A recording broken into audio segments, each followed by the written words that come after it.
Hey there, everybody. Welcome to our review of The Last of Us Season 1, Episode 8. We are almost at the finale. Things are ramping up very, very quickly. Like, this was a very intense episode. It's not even one of the longest of the season, and yet, like, they packed so much stuff in here. They could have made this another 5 or 10 minutes long. Longer. I would have been fine with that. Yeah, this was another Ellie sort of centric episode. We did have Joel feeling a little better, getting involved in some of the action, but this was really about Ellie, and I'm happy with that. I love her character. The actress is doing a great job. I mean, this overall great episode. Yeah, like I think what the writers did a very, very good job at sort of throughout, and we'll kind of comb our way through all this, is making sure that a lot of the moves made sense. Because when you think about it, it's Joel and Ellie, two people, versus David's group, way more than two people. How do they make it out of this situation in a way that is realistic and not like they are just like two superheroes with the magical ability to blink and take everybody out? Absolutely. I mean, they really ramped up the stakes in this episode of sort of how was Ellie going to deal with this? Was Joel going to show up in time? Was Ellie going to save herself? Something that I truly appreciated about this episode. We'll get more into that. But before we do, hit that subscribe button. We're going to be here next Sunday talking about the finale. We have lots of other great stuff here at the channel: Snowfall, Bel Air, The Blacklist, Succession, final season coming up, Yellow Jackets, Power Book 2. The list goes on. So hit that Yeah, subscribe button. This is the busy month I here. know. And follow us over on our Instagram, Matt and Jess TV. There's all kinds of fun pictures up there. Okay, let's just. This is my favorite part of the episode. I will probably watch it on YouTube at least like 200 times. It's just like 5 seconds, but it was Ellie calling James, played by Troy Baker, voice actor from the original game. Like early on in the episode, she calls him like Buddy Boy or something like that. It was just the way that she said it. It just made me laugh so hard. Like I'm really tempted now to like go to the store, see random people like, "Hey there, Buddy Boy." It's just like so obnoxious and funny. No, it's been very cool to have people who voice characters in the game on the show. Yeah. Marlene, another person who voices Marlene in the Yeah. game, is on the show. So it's very cool to sort of see those two worlds melding together on the show. But in general, this is a really powerful episode for Ellie. She's trying her best to keep Joel alive. She's trading some food for some medicine to be able to help Joel, but little does she know, David's group. Yeah. David's group had, somebody dying in their group at the hands of Joel. So while they're helping Yeah. and giving her the medicine, I mean, they're not really there to help Joel. David has some darker ambitions for what he wants from Ellie, seemingly we'll call it a partner in crime, maybe like a wife, but to be his woman. The whole thing was very Yeah. weird. Everything that was going on there, but watching that whole sort of fight sequence that was going on after all the badness has been Yeah. revealed about David, and we see him sort of wandering around, the restaurant where everybody eats, trying to find Ellie. I was like, are they gonna have Joel bust in here and save her, or is she gonna save herself? And I was kind of like, I really want to see her save herself. Like, yeah, I want them back together again. I want to see Joel there, but it would be really nice to see her just save herself. And that's exactly what happened. That was really smart. I think this episode is just another really great example of how smart Ellie is just as a Yes. person and how capable she sort of is on sort of picking up on like the insecurities and affectations of Yep. some of the other people that she sort of runs into. Like she's smart enough to sort of negotiate for what she needs when it comes to the medicine in Mhm. the early going. She's able to think enough on the fly that like when she is in real danger, she's just like, oh, now you guys got it too. And, she shows them the arm, and it's That like, was really smart. it just like buys her just enough time in order to realistically get away and realistically make them pause, because at a certain point there's only so much monologuing that David can do before we're just like, okay, just get on with it. We know who you are. You're not going to tell us everything you're going to do like every other villain out there. It's like, okay, that part of it I really understand. And you just sort of see Ellie's thought process in a way that I just think is very, very effective in this episode, and sort of taking us through like all these little beats before we get to that really crazy intense ending scene where she makes sure she gets the job done again and again and again. Yeah, I think there's just so much inside of her. She's, lost so many people. She was about to be just kind of lost forever if, Yeah. David had had his way with this. And having her sort of she just has been under tremendous amount of Yeah. pressure. To have that scene sort of unfold the way it was, I mean, it was kind of expected for it to go that way for her, where she was just gonna, there's only so much a person could take. She's a very young person. Yeah. The only person she can depend on right now, she doesn't know where he is. I mean, he's right outside the door, but she was able to handle this herself. That reunion where he just hugs her and calls her baby girl, that this is the moment where that sort of adoptive father, adoptive daughter has come together in a way that these two are really bonded now.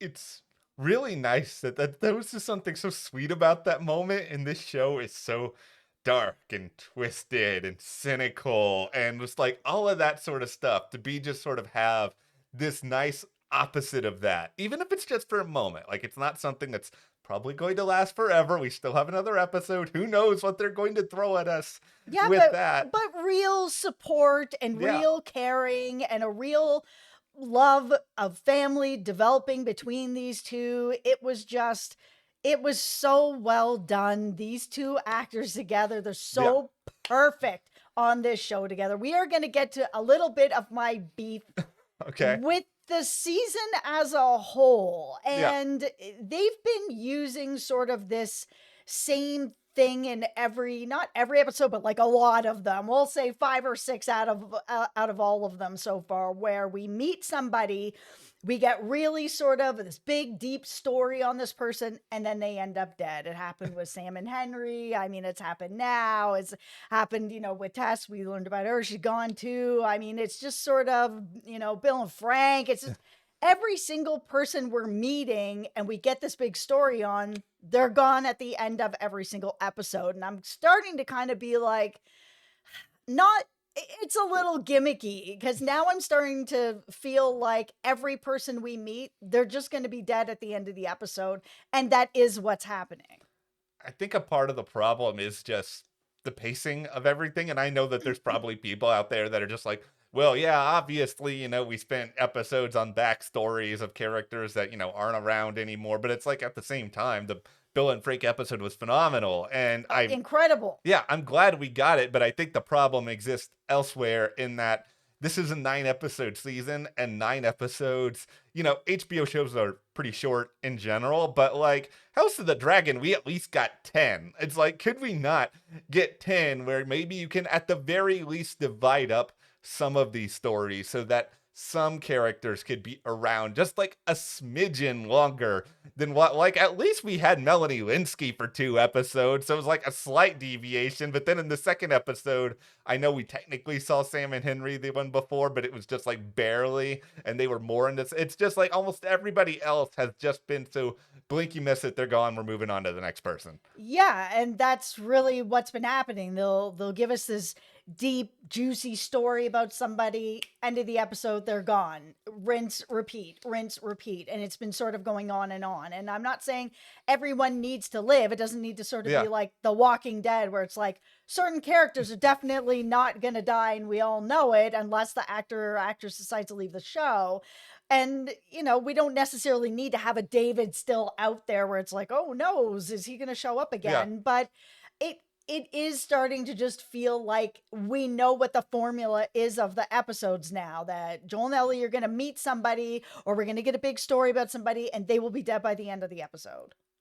I wonder this, and this is a good question for you guys in the commenters too. It's just that, is the structure almost too much like a video game, in the sense that we're all probably gamers here to some extent, and Mhm. I haven't played the Last of Us games, but in a lot of games you have a level where you have some unique people, you still have your hero, and then you Mhm. move on to the next level. So Yep. format wise, it's a little bit different from TV, where you have the flexibility to have all sorts of different people in a game, but on a TV show you have more of a typical smaller ensemble. And maybe that is sort of the part of the formula from gaming that doesn't translate as well. I mean, I think we can say The Last of Us does a lot better than most other video game adaptations, but 100%. this might still be a little bit in the flaw in the armor, and that's something that they might have to sort of take a bigger look at in season 2.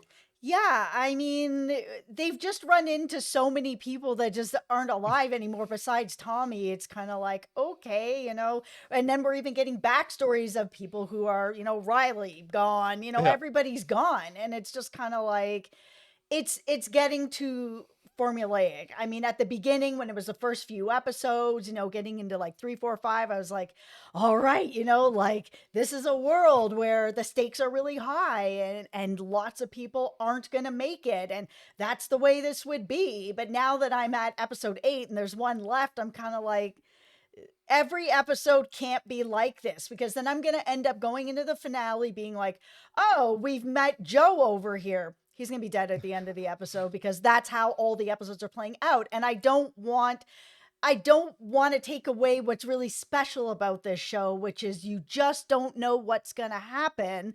And there's very few shows out there that are like that, where you're kind of like, oh, like, I really didn't expect that to happen. I didn't know where this was going. Like a Yellow Jackets, if you guys aren't watching that show is like that. It just, Mhm. you really don't know what's going to happen, and things are really shocking. This episode in Yellow Jackets, there's some things in common with that. That's all I'm gonna say on that Yes, subject. their taste in food, Yeah. very similar. Okay, now this is a time where Yikes. I'm going to talk a little bit about David, and I'm going to do it through this lens.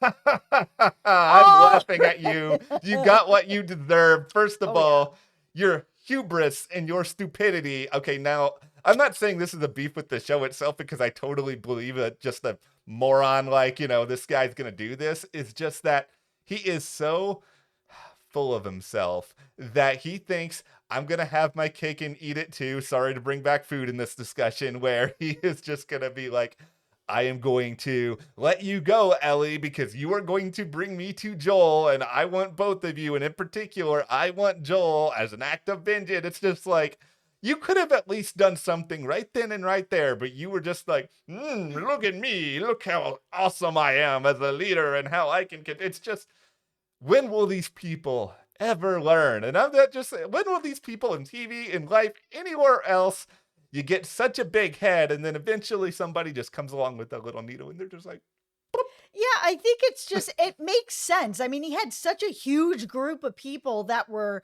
afraid of him, that cared for him, that loved him, that, were willing to follow him no matter what he did. I mean, he even said that some people knew that they weren't eating venison and were like, well, we got to do whatever David says, kind of thing. That it made sense that by the time he had that conversation with Ellie when she was in the holding cell, that he was kind of like, he really thought that he could turn her around to be like, you and me, man, we're equals, we're gonna be partners, you and me together. I'm like, oh no, he's touching her hand. I'm like, please make this stop. I know that was so, that easily the most cringeworthy part of it. And I would just, that whole scene, I was just waiting for Ellie to do something, and like a part of me was just like, she really should have done it sooner. But it was like the end result of it, when she finally just like takes his hand, that was perfect. I really enjoyed this episode. Yeah, it was great. I'm so sad it's going to be ending. I know, one episode I left, know. guys. But we have Succession on the other side of it. Can you imagine Roman Roy on this show in the Last of Us universe? I feel like that's the most entertaining Succession character that would be in this world. He is just the most entertaining Succession character to me. I am Team Roman until the wheels fall off. Ellie would just like verbally destroy Roman. Oh, I don't know about that. that is my dream in my head. Okay, enough fantasy crossovers, but anyway, hit that subscribe button so you guys don't miss any other coverage of The Last of Us coming up. We will see you here next time.